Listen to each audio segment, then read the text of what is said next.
বলেন আপনার বাচ্চার কি নাম? মোহাম্মদ আয়ান ইসলাম।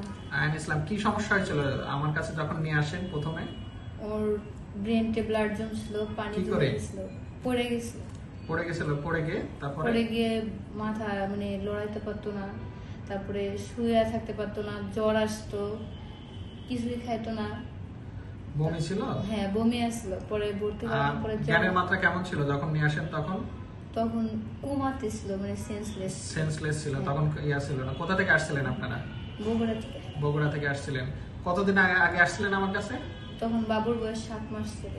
7 মাস ছিল। সেই অবস্থায় আসছিলেন যে তার কোনো জ্ঞানের মাত্রা ছিল না, তারপরে বমি করতো। হ্যাঁ, আর সেন্সলেস ছিল না, কোনো কিছুই ছিল না। পরীক্ষা নিরীক্ষা করে দেখা গেল যে মাথার মধ্যে রক্তক্ষরণ হয়েছে। তখন কি করা হয়েছিল, কি অপারেশন জানেন?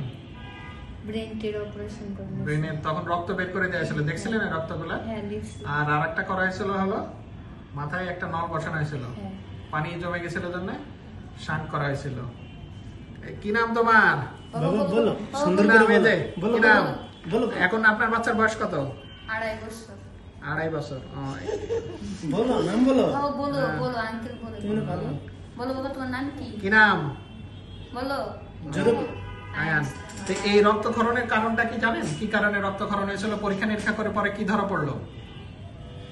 পরীক্ষা নিরীক্ষা করে পরে এখন সুস্থ, কিন্তু কি কারণে রক্তক্ষরণ হলো, কোনটা তার কমে গেছিল? এটা কি কোনো হিমোফিলিয়া থেকে হয়েছিল? হিমোফিলিয়াতে কোন ফ্যাক্টর কমে গেছিল? কত পার্সেন্ট ছিল জানেন? 0.1% ছিল।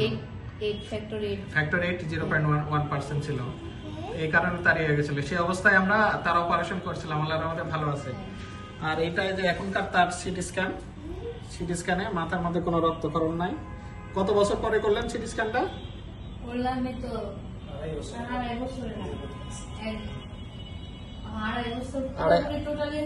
আড়াই বছর পরে যে সিটি স্ক্যান, আয়ান ইসলামের সিটি স্ক্যান। সিটি স্ক্যানে মাথার মধ্যে কোনো পানিও নাই, রক্তক্ষরণও নাই। ঠিক আছে, ভালো আছে সব দিক দিয়ে। ঠিক আছে, সব দিক দিয়ে ভালো আছে।